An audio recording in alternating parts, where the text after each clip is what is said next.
It was a dark and stormy night. The wind howled outside the house, and the shutters shook. Sam sat huddled in his recliner, watching the evening news to stave off the fear of being home alone while his parents came home from work. The evening news was all he had for company, and he sat there. With the next flash of lightning, out blinked his solace. He knew there was a junction box somewhere, so he grabbed the candle he had sitting on the table, and he went to creep down the stairs. He was shaking and nervous. As he looked for the box with the candle, he felt a cool breeze pass by his ear, and bang! The basement door shut. Today, Toastmasters, we're going to talk about fear. Fear pervades our daily life. Brené Brown, in a talk she recently had with Oprah, said we live in a fear culture. We're constantly wanting to ask the questions or being provided with the answers to the questions, what should I fear and who should I blame? Today we're going to talk about fear, what it is, how it affects our lives, and how we can outgrow fear. First, I'm going to tell you about a woman who is scared to death. I learned this story this summer, and it won't leave my brain, so I thought I'd share it with others. Annie was a woman. She lived in the Midwest, and she came into the hospital attached. She hadn't left her house for years, and when she got to the ER, her couch cushion had grown 4 centimeters into her body. Annie was scared of life. She was scared of change. She was scared of everything. That fear had left her in her home, alone, dying. The nurses who took care of her after she had her surgery learned that she knew what was happening. She intellectually knew that she was dying there, yet she was paralyzed with fear and unable to change her situation. So that's what fear can do. I would commit to you, Toastmasters, that fear is a disease in our culture today.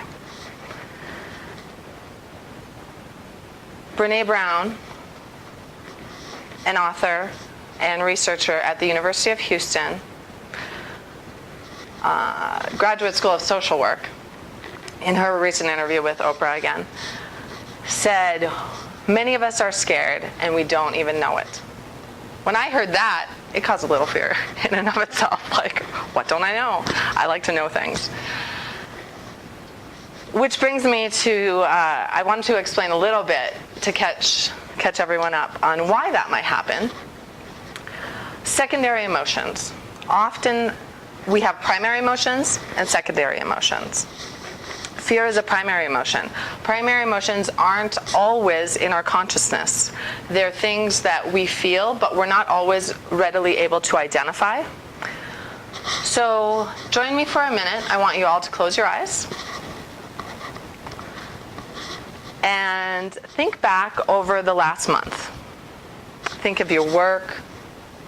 Think of your family. Think of the social things you did over the last month.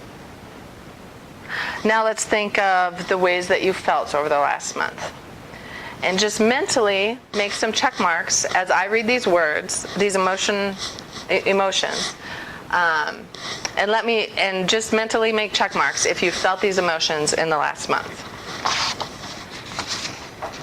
Disapproval, hatred, doubt, hostility, distrust, jealousy, worry, insecurity, depression, anger, anxiety. Now keep your eyes closed If you felt any of those emotions in the last month, if you could just give me a little wave. Now everyone can put their hands down and open their eyes. We all feel fear. We feel fear on a regular basis, and it pervades our society. Whether it's reading a scary novel or simply watching the news, it seems like it's coming at me personally from every direction. So now that we know what fear is, we also need to know what action or how fear can affect our actions. Fear comes through in our actions in a number of ways. It comes through in addictions, workaholism, isolationism, all different things that people use to cope with fear in unhealthy ways. But there is a way to outgrow fear. Our society is tired of being scared, but we don't always have an easy way to conquer that fear. One way that I found to conquer fear is detailed in the big book of Alcoholics Anonymous. It's a very simple directions for conquering your fear. It's not easy, but it is simple.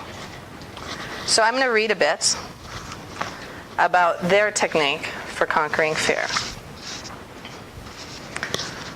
First of all, I am going to talk about God a bit. I'm not talking about any specific God. You can choose the higher power you want to rely on, whether it's God, Allah, the lights coming on, the creator of the universe. Whatever you choose is fine with me. But the important thing is to have faith in whatever that higher power is. All men of faith have courage.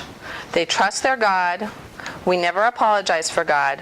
Instead, we let him demonstrate through us what he can do. We ask him to remove our fear and direct our attention to how he would have us be. At once, we commence to outgrow fear.